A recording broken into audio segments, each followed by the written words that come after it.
أعوذ بالله من الشيطان الرجيم.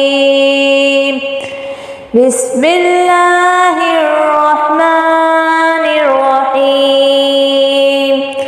والتين والزيتون وطور سينين وهذا البلد الأمين.